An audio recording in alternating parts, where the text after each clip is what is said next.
Good morning, good afternoon, good evening. Welcome to another episode of the Black's Furnace with me, Robert. Weird, baby. Man like Mo, be here. Come on. Man started the thing bare yawning. Like say man them can't see you yawning like that. I guess I'm just tired of being amazing. What can I say? Even with fatigue, you're still able to drop these bars. Consistently gassed. Jeez. Or just consistent.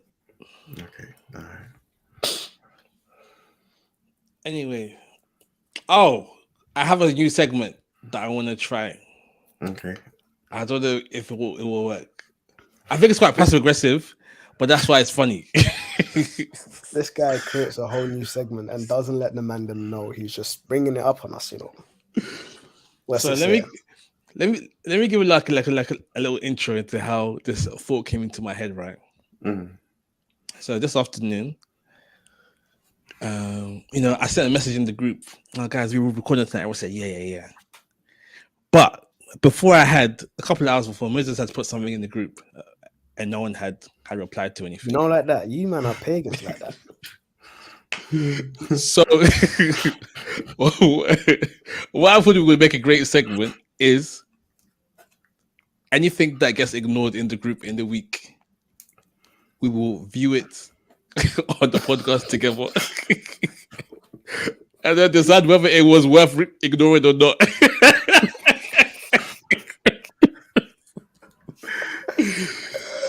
That is mad.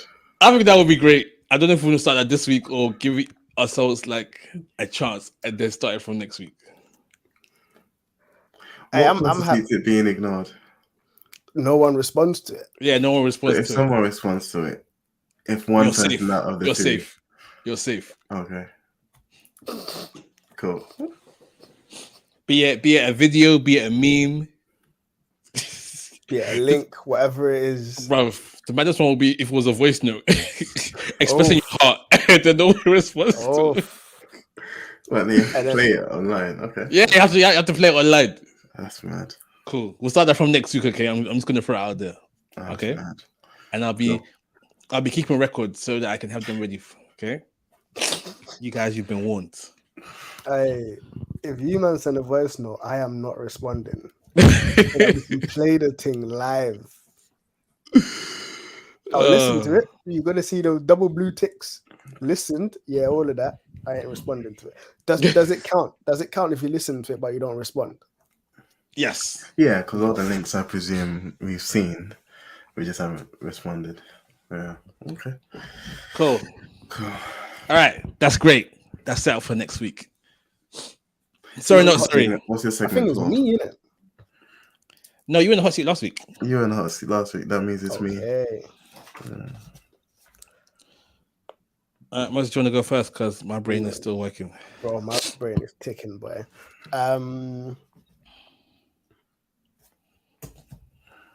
Okay. So, do you know of you must know the Book of Enoch? I mean, you say I must know. I haven't read it before, but yeah, I know. I was about to say, you know of it, yes. Yeah. So I was bizarrely, this isn't a question, this is like backstory. Bizarrely, Spotify recommended a podcast that goes through the Book of Enoch to me. And I'm like, what would make you want to recommend this podcast to me? Like, I don't listen to any explicitly religious podcasts on Spotify. Why would you want to do that? But yeah, your Spotify activity is the only thing it's watching. Facts. So my question is, how would you go about talking to someone about they are interacting with the Book of Enoch? How would you go about that conversation? Would you agree? Would you encourage it? Would you not encourage it? Like, why not? How would you go about it? And if you could explain what the Book of Enoch is for those who don't know it. If I'm right, the Book of Enoch is sort of a lost book of the. It's not a book of the Bible. It's a book that apparently they think was written to be part of the Bible, but isn't included. Was rejected. I don't know which council rejected it, but Yeah, I think it's Mm, supposed to be a book in the Bible, but isn't, yeah, because it was rejected for a yeah. number of Specifically, reasons. the Old Testament. Yeah. Yeah. I think one of the reasons was because the authorship wasn't as clear. It's not Enoch that wrote it. Okay. I think that's one of the reasons why. I don't know why the reasons, but I just know it's not in the Bible. Yeah, and for me that would be my stance. My stance would be the Bible is sufficient as is, and we sort of, as with all things, have to trust somewhat in the decisions that were made by the early church as to what to include in the Bible. And know that what we've got is sufficient. What we've got is coherent. What we've got ties in together well enough, even though there are other books that the Bible itself references that aren't part of the canon. When I say canon, the accepted books, the widely accepted books. But what we've got is sufficient, and there are reasons why the Book of Enoch was rejected. And in as much as if you want to read it for vocabulary or for tertiary reading, I would always be, well, are you going to benefit more from that than you would spending more time in your Bible, considering the Bible itself is sufficient? Or is it extra stuff that maybe we don't necessarily need? And so, yeah, my thing would be, I wouldn't recommend it. I'd say the Bible is sufficient. I wouldn't then also say, if you read it, you're going to hell, because that's not that's not accurate either. I just say, there's so much more to glean from the Bible. I wonder if it's worth the time, spending it delving into other books. But if it's of your interest, why not? I don't think there's anything inherently wrong with it, so long as you're reading, understanding that the Bible as it is sufficient, and what you should be applying, what should be taking, what God, I think, wants to present to us is contained therein. Everything else is tertiary at best, and to approach it as such. So that would be sort of my response, I think. Yeah, I like it. For as vague as the question was, I think that was a good answer. Obviously, people may have more specific, nuanced reasons which you'd have to interact with on a more individual basis. But just as a general vague question, yeah, I think you answered it well. I think, yeah. I know a couple of people who have read it, and they were speaking about. I know someone who actually owned it. Went into a room and she was like, it was just on her bed. I was like, oh, okay. It speaks a lot more into the angelic angels and the angelic stuff with Lucifer, and they're like, oh, it gives us an insight into what was happening within the heavenlies that the biblical text doesn't tell us. I almost approach it similar as the Apocrypha, I believe, is mentioned, the Catholic Bible, where it's just like these extra books. I have never read them, and I have no desire to. But I'm like, you man want to read it, that's fine. Like, go for it. But yeah, as for me and my household, but I'm joking. I'm just like, But yeah, I vibes with it. I also think it's important to be careful that books like that, and even books that may be written by a favorite author, don't become gospel in place of the gospel. Facts. Which is the Picarians. The Picarians, yeah. You're buying your pastor's book on everything, reading your pastor's book on everything, and you haven't read the Bible in a while. Facts. There's I was gonna say something, but I totally forgotten. Yeah, I've forgotten it. I've forgotten. Yeah, cool. Oh, that's what I was gonna say. There's an extra New Testament book that I've heard Muslims Muslims were arguing with me about when I first came to faith, into trying to negate the validity of the New Testament. The Gospel of Barnabas.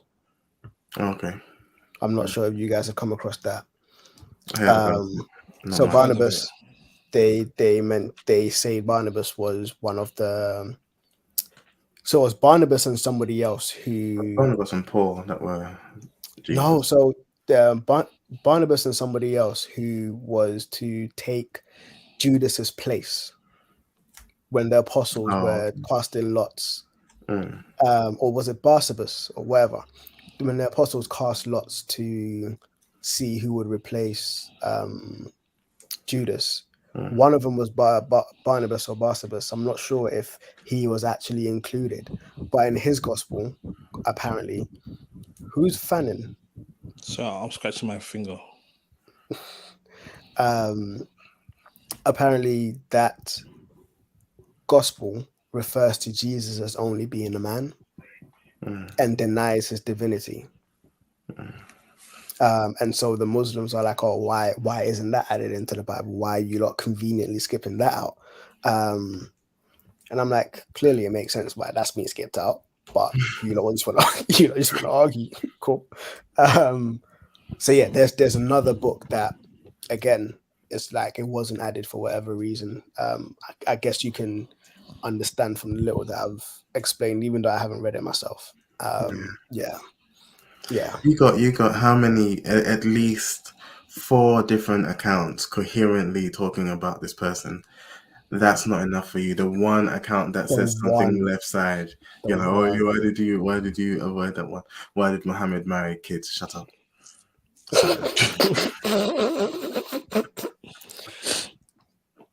That's bad. But yeah, it's almost like going on Amazon and not buying a product because of that one-star review, even though it's got like 100 5-star reviews. And then when you go into the 1-star review, you realize that they bought the wrong thing, not that the thing was wrong. It was like, or it came damaged, so the product isn't necessarily faulty. But yeah. All right, Robert, over to you. Cool. All right, Peter. Hello. During praise and worship, how do you know whether what you're feeling is the presence of God or if you're just catching the vibe? I like that one.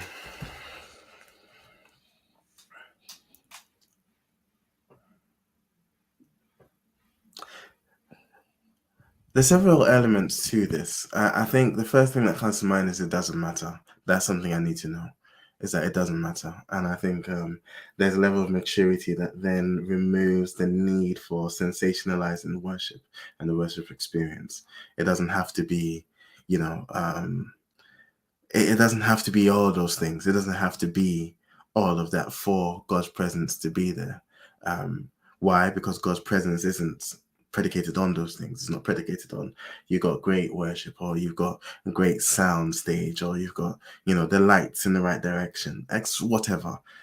All of those things end up being sensational. They end up being in our senses, as you said. They end up being artificially creating the vibe.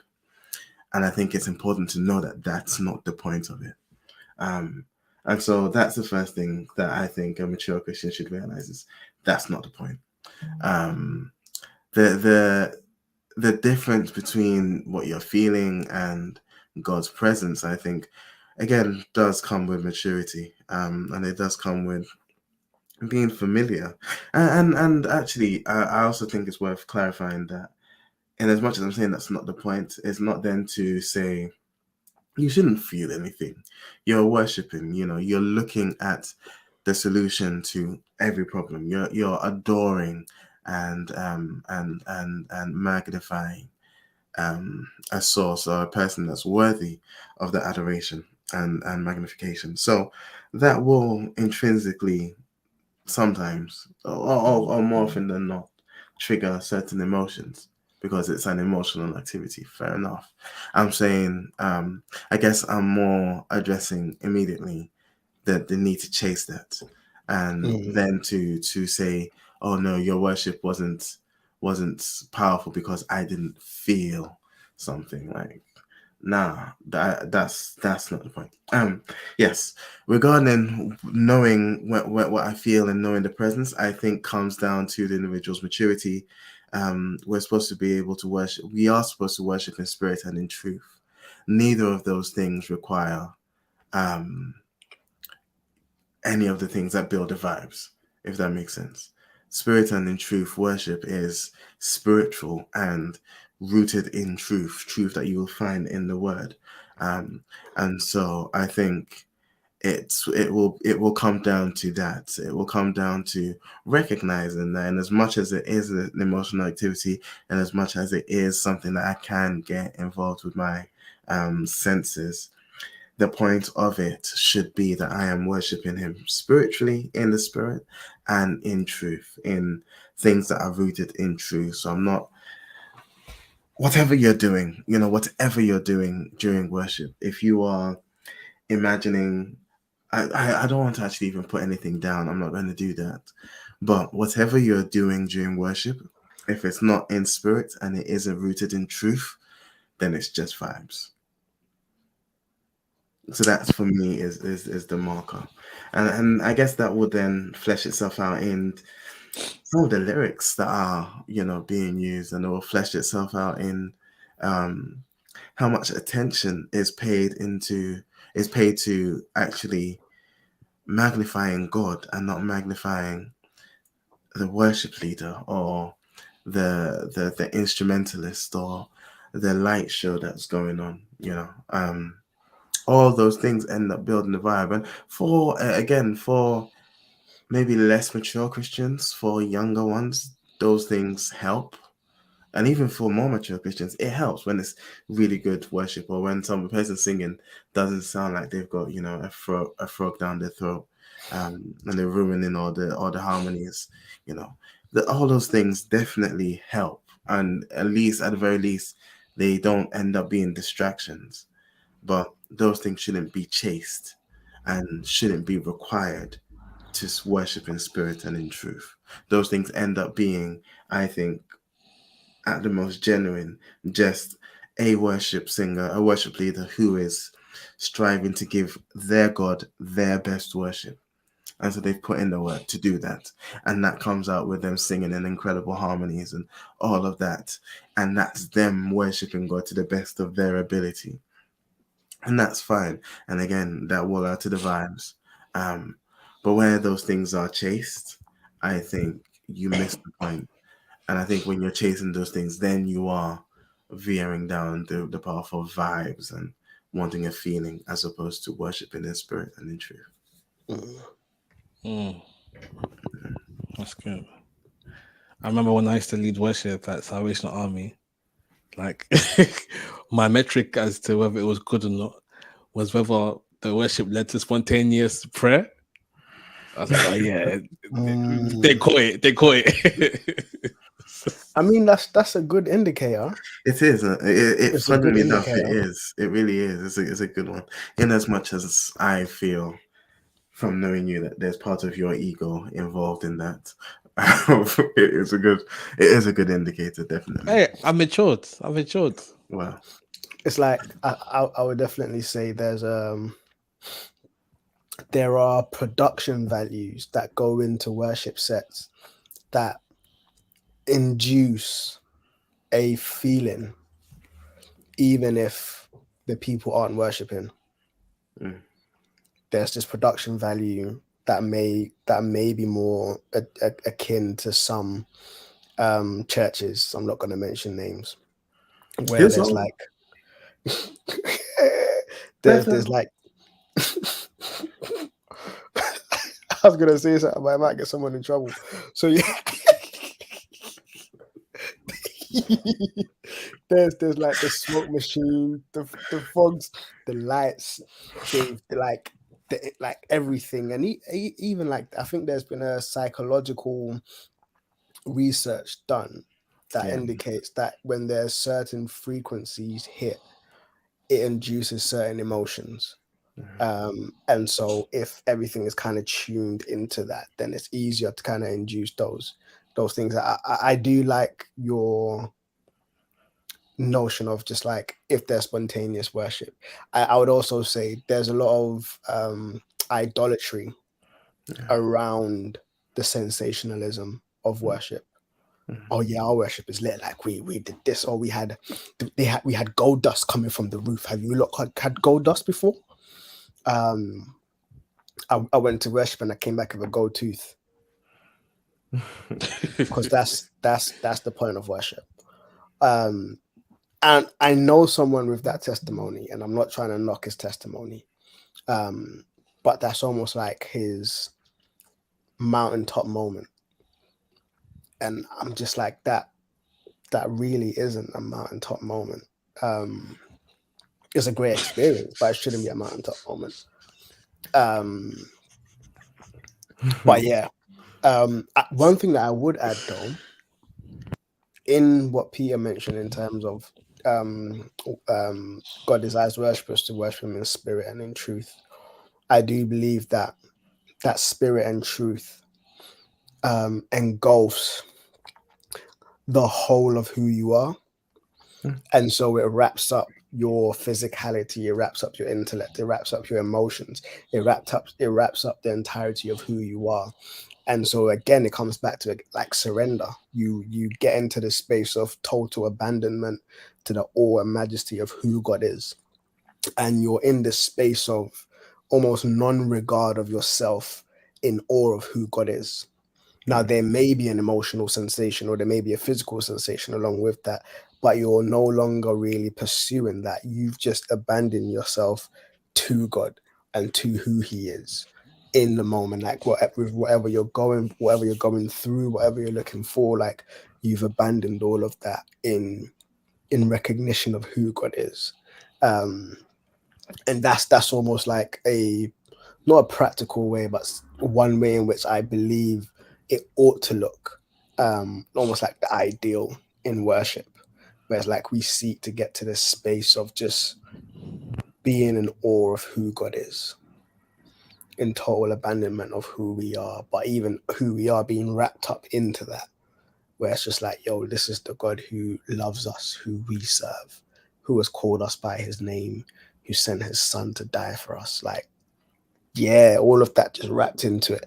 And that not being something that you just do with your head or your heart or your body or your voice, but it's the entirety of who you are being offered to God in that way. Yeah. Cool. And I think I might just add, don't get caught up in watching what other people are doing and thinking, wow, why do they look like that they're having so much more fun than I am? You know? It's a very personal thing between you and God, and yeah, if someone's crying and you're not crying, doesn't mean that they're feeling it more than you. You know, everyone's. I mean, they're crying. You're watching them cry. Someone's doing something better. Someone's doing something better. Yep. Yep. Oh. Don't watch me, watch God. Right. Cool. All right, let's get into today's topic. Did you guys watch the funeral on Monday? Nope.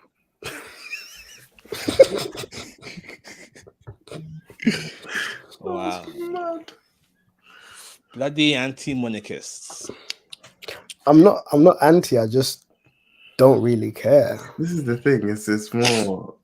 No, it's not. I was actually watching Zootropolis. Okay. That's a good movie. It is. I was actually trying to recover from being sick. So, yeah. I was watching Zootropolis. We started watching Inception, and then we switched over to Zootropolis. Yeah, we went over for a family dinner. And the in-laws wanted to watch it, but everyone vetoed them out of their own house. It's like, nope, Zootropolis. Yeah. But the dopest thing is, there was a black girl who led the prayers for the nations, yeah. And that's one of the girls that I really par with. So yeah, it was dope to. What do you even mean if I you didn't par watch with it. them? So it's like she's part of like my circle and stuff. You know the person? Yeah. Like personally? Yeah, like personally. Oh, okay. Wait, who's this? The girl that led the prayers for the nations. Yeah, at the funeral. Does she have a name? Her name is Shamara. Yeah, she's the one that led the prayers for the nations. Shut up. Peter Sharp. Her name is Shamara. It should be on the. I'm saying it freely because it's public knowledge now. But yeah, When I went to the conference, the youth conference, she was the one that invited me. I studied with her. Like, yeah, there's like a long, at least like a, yeah, like what? Like a 5, yeah, about 5 years. Yeah, 5 year long history now. She's mad. So yeah, it was dope just seeing that and then just seeing that blow up on her Instagram. I was just like, go on, like, yeah, you're doing stuff. Nice. Yeah, I was going to challenge her on why it mattered that she was a black person, but given you know her personally, actually, that's fine. I mean, she can still challenge it. I Oh, have an no, answer. no. In just that you know the person. I was going to say, like, why does it matter if you didn't know the person? It's like the only thing that mattered to you for the funeral was that a black person led prayer for the nation. Facts. Like, Facts. why does that matter? Facts. Nah, if you know the person. Power. No, I'm joking. Well, I watched Did you watch I watched it, it. Robert? Yeah. I watched a bit of it. Right. I watched. I can't remember how much I watched. Why did you watch it? If you don't mind my asking. Andrea wanted to watch it, Okay. and so I watched it, and it was funny, you know, when they started singing "God Save the King." They like they panted Charles, and I swear down his mouth twitched a little bit. You could see you could see the smile trying to come out. I was like, no, I gotta affirm it. I'll tell you what I did notice, because Anita was watching it. Yeah, I didn't care. What I did notice was how bad the British Army or the Royal Army, whatever, their marching is. Like, they can't march. They can't march for anything. They're walking. They're not marching properly. Like, you watch Ghana Independence Day, you watch the school kids march past, and they're marching with much more precision. Their drills are so much cleaner than what they're doing there. But yeah. It's a shame. So anyway, funeral happened. That happened, and we had a whole bank holiday, but couldn't go anywhere. So like, what's the point of the bank holiday? Why couldn't you go anywhere? Everywhere was All the shops closed. were shut. Oh, yeah. Out of respect. I was fully planning to go back here. My Amazon delivery came the day after. I'm like, Amazon didn't work on them. Are you raw? Yeah. But you've got to understand, a lot of it was a economic decision. Because if you're the one company that doesn't do it, oh, what, you don't care about the monarchy? Yeah, okay, we're going to boycott you, sort of thing. So Yeah, but no one really cares about the monarchy. Evidently they do. How many people turned up? For long-term gain. Yeah, how many people turned up? Bro, No, but the people were waiting in line for like hours and hours. 9 Apparently, hours that's the whole well, shift. apparently the longest was a 24-hour wait. Like literally 24-hour wait to see her lay in the state or something. Bro, but people clearly do care. I saw this one article that spoke about this woman said, I queued up twice. Yeah, again. Why? She didn't finish. You saw the body. And then you didn't even see the body. And you saw the casket. You saw the casket. And then you went back to see it again. Yeah, I can't get my head around that. I can't. Did you go to your father's funeral? I remember watching one video where I think it was like a couple who were like one of the last people to like see the casket. And like, oh, this is like the greatest day of my life, even better than the birth of my kids. Bro, if I was that person's kids, yeah? If I was that person's kids, you see your funeral, yeah? I'm burning your ashes. I'm just scattering it down burning the the ashes. That's yes. Yes, I'm burning the ashes. Scattering that in the Thames. Like, what? That is just mad. Hey, who's vibrating? It's Peter. Sorry, that was me. Yeah. Okay. Anyway, it was nice. The crown was looking very stolen with the jewels and the gold on it. Yeah, it was a nice service, it must be said. And then this week, I think I was watching Good Morning Britain or something like one of those shows, and they were talking about how King Charles, he ain't no king, Queen Lizzie for life. Talking about how he wanted his coronation to be like more stripped down, because he understands, UK is going through cost of living crisis, and he didn't want to be spending all this money whilst the British people were going through strife. My thing is the extra money that you're not going to spend is not going to go to the people anyway, Yeah. and you're probably going to spend it on the after party where that no one sees. But yeah. Anyway, so they had these two guests on discussing whether or not it was a good idea for Charles to have a strip back thing, and then one of the ladies was talking about how he should go all out because it's tradition. You know, it's coronation tradition. What did she say? She said something I can't remember. But then it made me think about the traditions that we have within Christianity and whether all of them are good or whether there are some that maybe we should chuck out the window. And maybe there are some that we need to start. You know? And, I was thinking of traditions like, what do you call a tradition? Well, I guess you could say like doing like the Christmas story, the like nativity at Christmas. That's the tradition. Doing Easter, the resurrection story around Easter. Even the way we do church services, ending with what's it called? Benediction. No, not the benediction. The other one. The grace. The grace. What kind of demon is living in you that has a problem with the grace? No.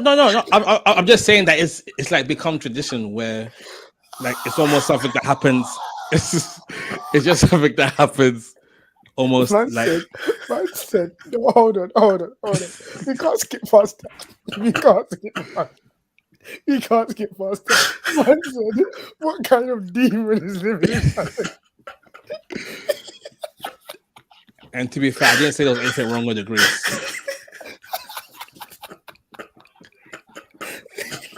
Bro, that's your demon overcompensating.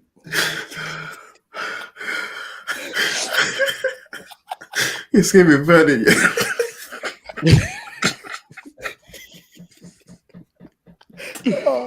There's tears coming.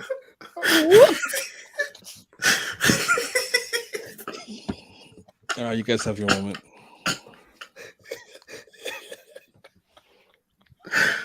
I'm sorry. So we're praying too much here. So I didn't even say it was a bad thing. I'm just saying that it's become something that's almost like second nature. Do you know what? Yeah, it's how we got to that statement. It's like, what? Okay. I'm composed.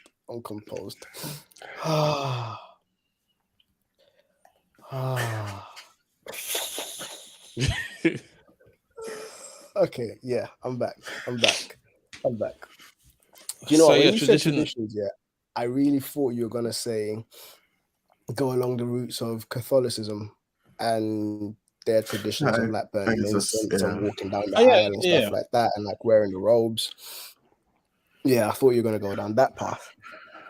Oh, we could go there as well. I was talking about like traditions in general.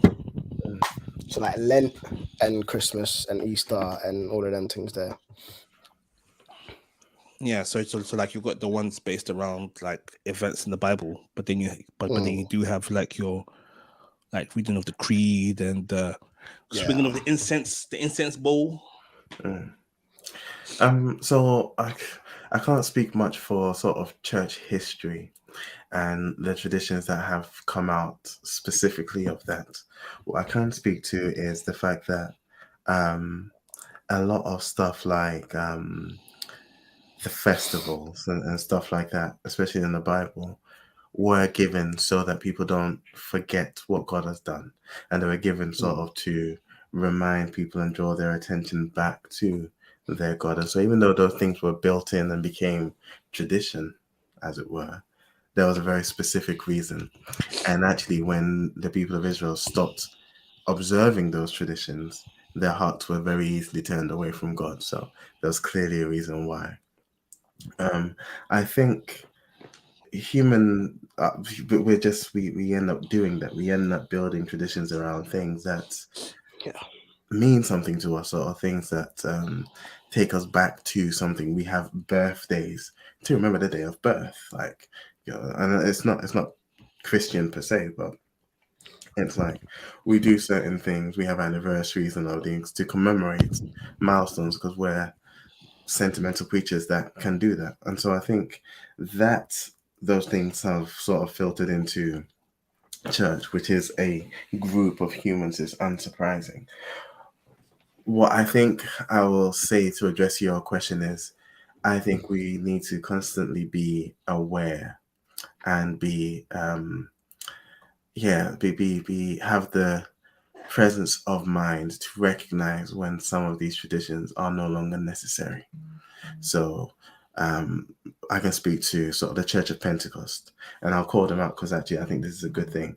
They were super big on males sit on one side, females sit on one side. Females don't wear trousers. You cover your head and all of that. And that was very Ghanaian, a very Ghanaian tradition, or at least a tradition that played very well to the conservative Ghanaians that formed the infancy of that church.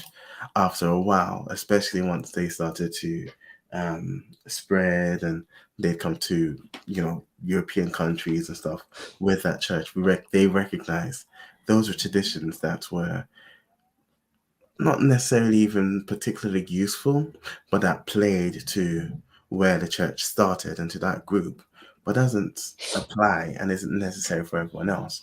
And they very, somewhat reluctantly let those traditions go because they weren't biblical. They were more cultural things that didn't play to the culture that they were in.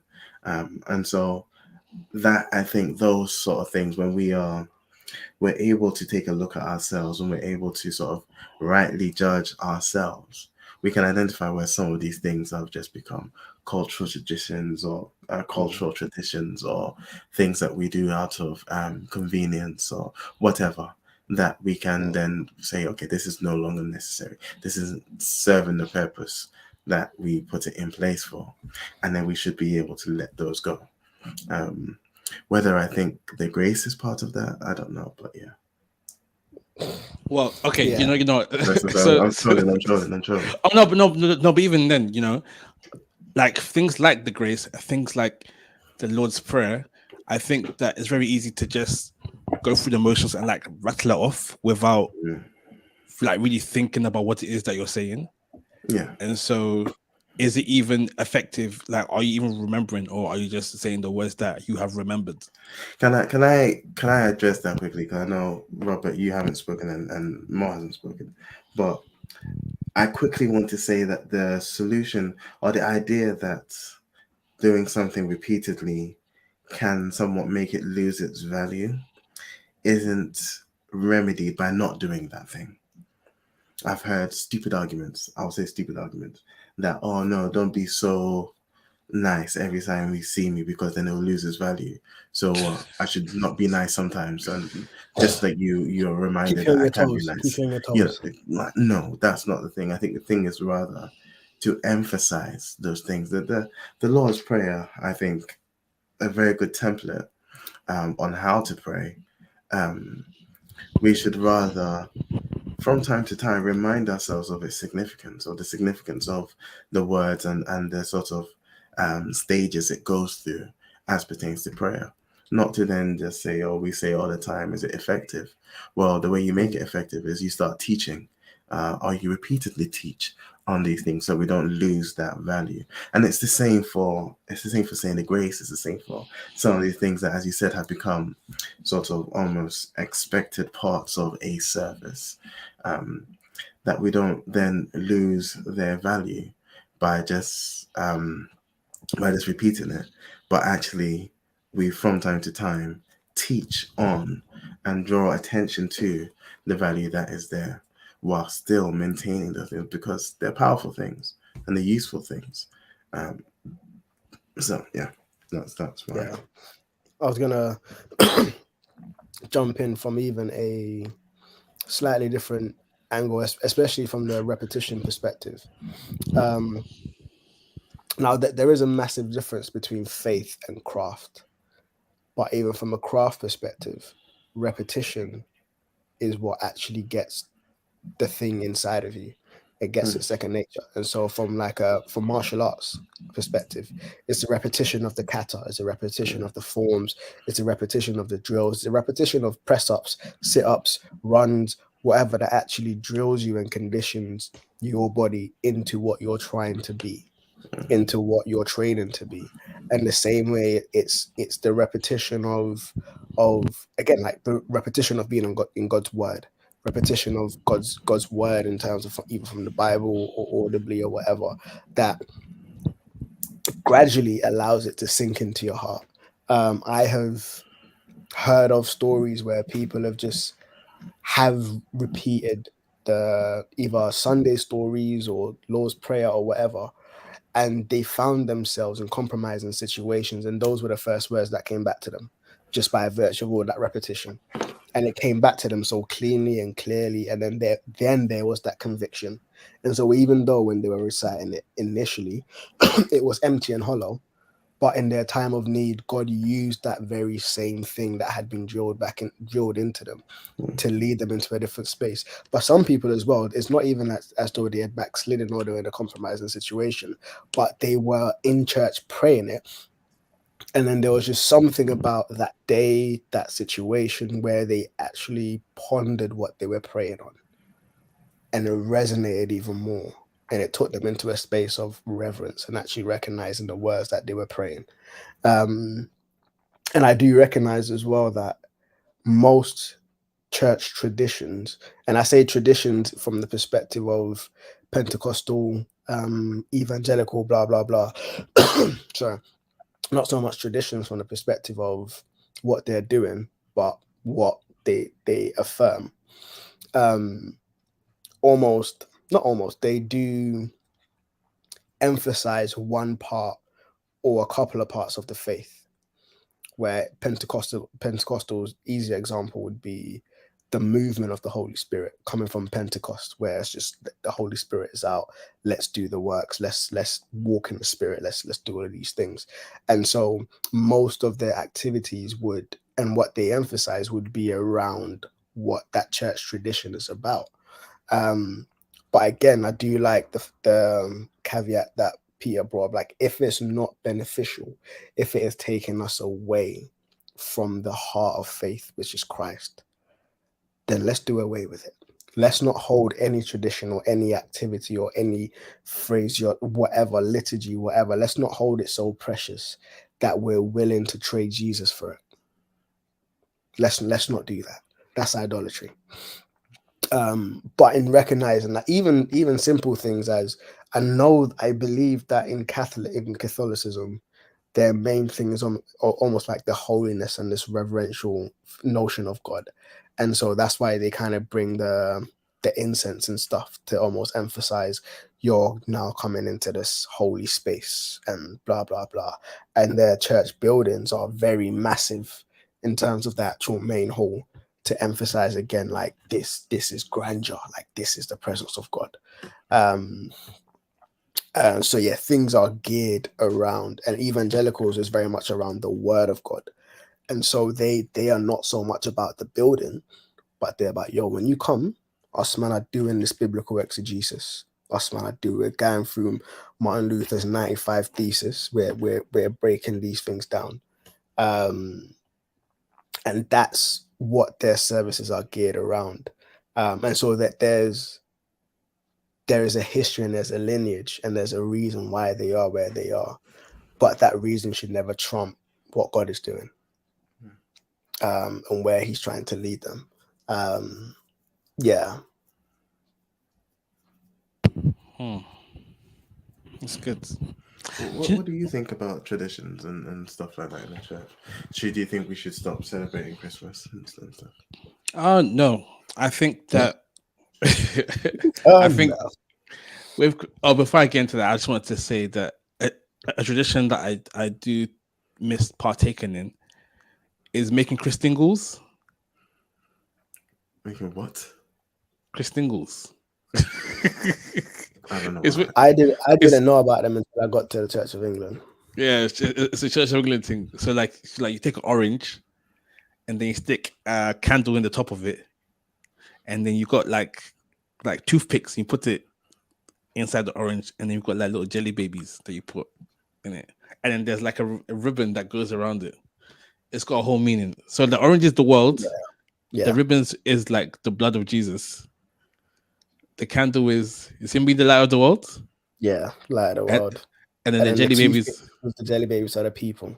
So it's like Jesus' blood is the light of the world. Like Jesus is the light of the world, and his blood kind of wraps the world and stuff. So it's symbolic. On the toothpicks, like literally stabbing the jelly babies. Yes, yes, they are. Just like Jesus stabs us through the heart with conviction. Blah. Okay. Anyway, no. What when it comes to Easter and Christmas, I think that is a tradition that should stay, because then at least once a year, church as a whole are focusing their minds on, you know, the beginning and the end of Jesus's earthly life. You know, it's like the beginning of the miracle of his birth to the ending miracle of his death and resurrection. And it's also, and those two are also a time when non-believers will come to church, or people that say they're Christians but only come during those times will come to church. So at least they're getting the 2 a year in, you know. You went from 5 a day to 2 a year. By any means. Yeah. And yeah, like I think that it would be nice if you could talk about the birth of Jesus any time of year, but I think having it in a specific time, it helps people to remember, like you guys are saying, and like remembering is good, you know. Even if you can't remember the intermediaries, at least you remember the beginning and the end. Yeah, I really, in terms of like Lent, Epiphany, Pentecost, all of those stuff, I think Epiphany is Pentecost. I think it is Pentecost. I have vibes with it, even though I don't adhere to it. I've never done Lent. I had my vicar like, oh yeah, I'm doing Lent. I'm like, good for you.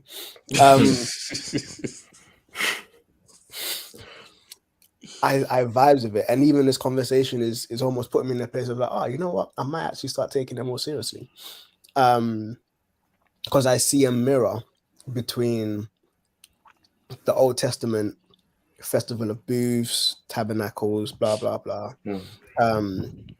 as concrete times for the nation of Israel to remember what God has done, and there being like a New Testament equivalent, even though it wasn't instituted doctrinally in terms of do this, but it's in place as remembrance for like Pentecost, what the Holy Spirit coming down and the church almost being ushered into this new age.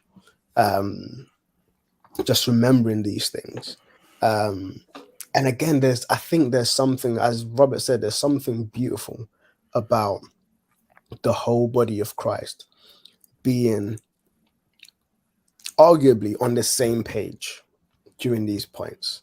It almost reminds, I say arguably because some people be doing some wild stuff, but like the month of like the time of Ramadan, knowing that all Muslims are fasting,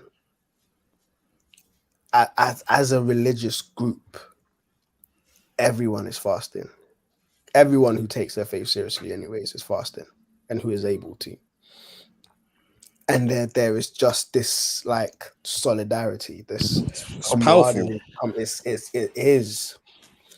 And I'm not trying to say let's copy them, but it's just like there's something about that. And then it ending with the pilgrimage to Mecca and stuff is just like, yo, there's this unity. There's something there that is that movement is strong.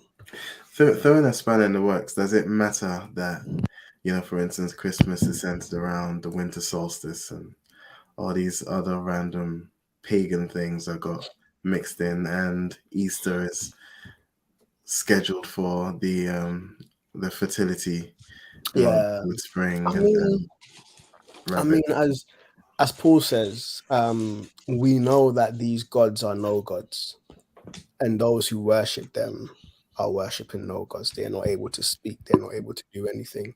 But if you worship them thinking they are something, then you flopped, essentially.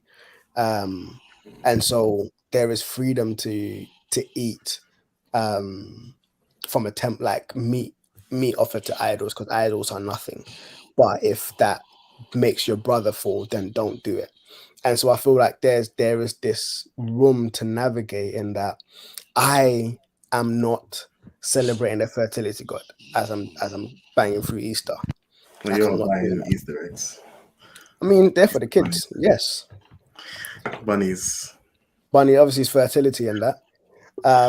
eggs. But it's but the good thing, I'm the being good serious. thing, yeah, the good thing that I'm happy about. So yeah, like fam, I bang for Easter. But the good thing that I'm happy about is we're very intentional about communicating the underlying reasons to the children and helping them understand that, yo, like, we're getting you an Easter egg, not because that's what it's about, but like, this is what it's about. But there's Easter eggs and we don't want you to be missing out. So here you are. And even on Christmas, when they get new toys, we're always like, Christmas isn't about new toys. And we are in the habit of getting the kids to give away toys as well as getting new ones. And so there's just this cycle of old things going, new things coming. And so they're able to be a blessing to somebody else, even as they're being blessed with new toys. So there is that cycle. I'm not trying to be like, oh, humble brag, but just being very intentional around helping them recognize that the gifts that they're getting isn't the purpose or the reason behind this. There's something much deeper. This is just, it's happening in the world and we don't want you to miss out. But there's something deep, and we hope that resonates. Yeah, and I'm reminded of how like Paul would use points of reference that the people who he was preaching to would understand. So he will start with what they knew, and then bring Christ into it. Come on, and then for which would make it easier for them to bridge the connection between the two. And then in the same way, I feel like Christmas and Easter and other things can do that.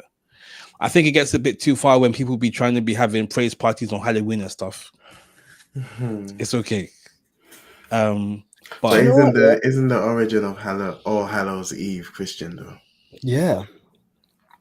And yet somehow the world has corrupted it.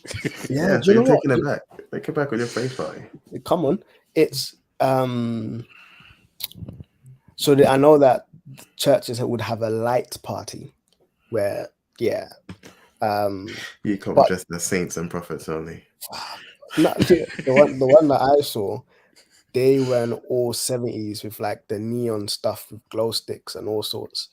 They went. How is that much better? But I know that in the I believe it's Mexican, it might be Latin American, it might be just the general Latin America. Have you guys seen the film Coco? No, but are you talking about Day of the Dead? Yeah. And stuff like that. Yeah. So there's a Night of the Dead where there's crossover and stuff like that. And I believe that this is where it kind of comes in from. All of these things kind of mesh. But I know that there's a Christian thing on the same day. So it's just all mixed up. So Halloween is just I wouldn't do Halloween. We don't do Halloween. And Leia's always like, oh yeah, we don't do Halloween. We don't do witch stuff. I'm like, yes, right. That's right. I used to bang Halloween, bro. I've never done Halloween, boy. I've never done Halloween, boy. I don't know, when I was super young, I went as Fred Flintstone for some reason. Hey, who? I saw this one picture, yeah. I saw you went as Fred Flintstone. What black Fred Flintstone? I had a club and everything. Just playing in stereotypes. All you Africans, just your cars have no engines. You use your feet to drive. There was this meme on Christmas where people were giving out Scotch bonnet peppers as their Halloween treats. Yeah, well, that's not help. That's not safe, man. So the kids, there was just a bowl of it outside. Yeah, help yourself. Kids were That's young. mean. Yeah, That could get you sued. I'm sure that can get you sued. Because they didn't have to take it. you didn't have to. That's It was not their right, choice. Nah, that's mean. I would dip That's it in mean. chocolate. Come looking like a Malteser.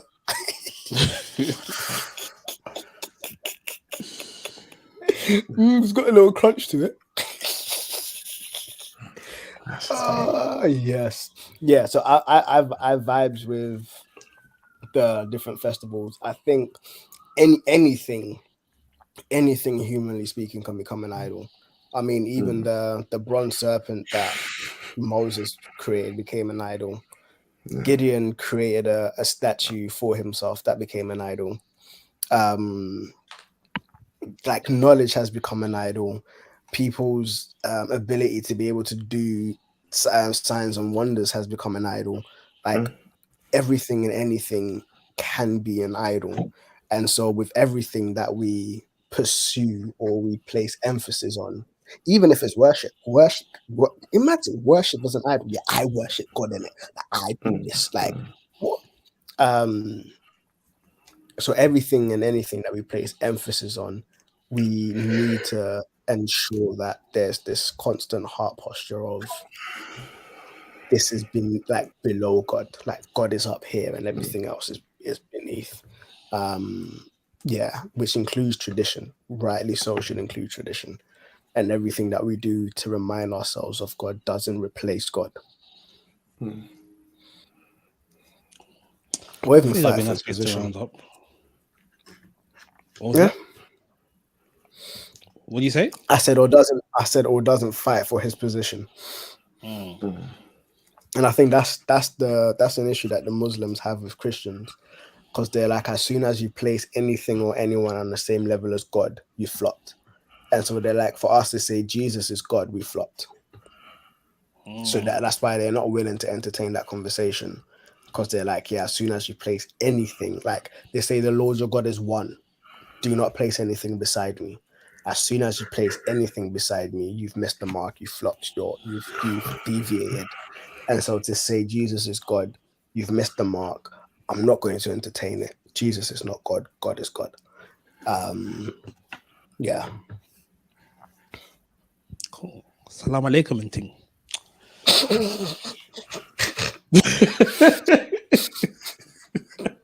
Man did the hand signs as well, yo.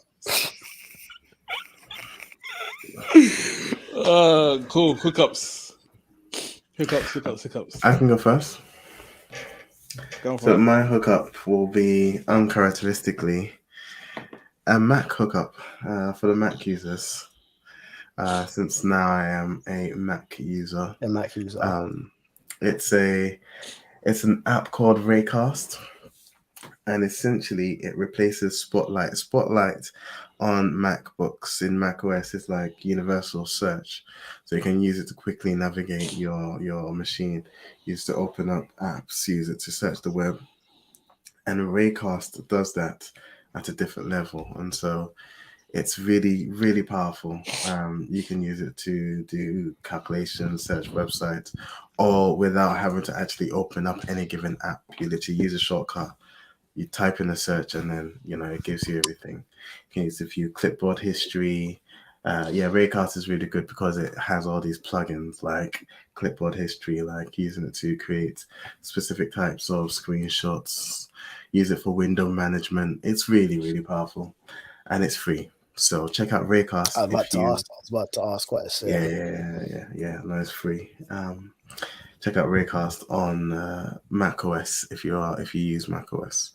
You will. It makes things run a lot smoother, a lot more efficiently. Dope. Cool. Want to go next, Moses? Yeah. I'll do my thing. So my thing is very simple. The same as last week. Pre the Instagram, something's about to drop. Yeah. H Muse H. Pre the Instagram this week. Something's about to drop. So pre the Instagram, please. Yeah. Yeah, that's it. What does the H and the H stand for? Head and heart. Head and heart.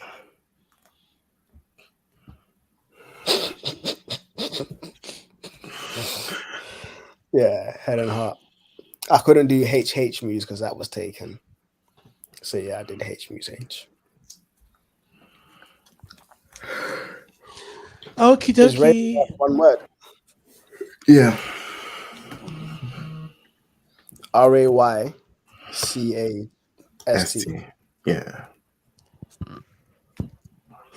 Okay. My hookup is an album from 2008. P Money is Power. Who? P Money is Power. P Money is Power. Yes. It's by the grime artist P Money. Hey, P Money. I should just hook up his Daily Duppy because that was fire. His Daily Duppy was fire. His Daily Duppy was fire. Yeah, I showed that to Andrew, and then we went down a bit of a memory lane, and I showed her this album. Well, even back then, he was barring. Yeah, I didn't realize that he's done a few songs with the Sidemen.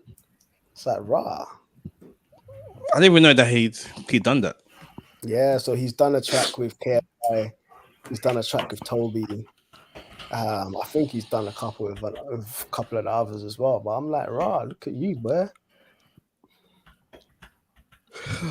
Yeah, P Money. Yeah. What did he say? Somebody tell me, what did he say? Jeez. I thought you were asking. But cool. Oh, PR. Anyway, shout out to Reed for the intro outro music, Calvin Turner for the Audrey and Mace logo, Twitter at The Furnace UK, Instagram at TBS Furnace. You can email us at tbsfurnace@hotmail.com. You can find us at soundcloud.com/Baxter's no apostrophe, on all good podcaster websites and apps to Baxter's Furnace with an apostrophe. And that's it. Sweet. So this is the Blacksmith's Furnace signing out. Blow. No, again.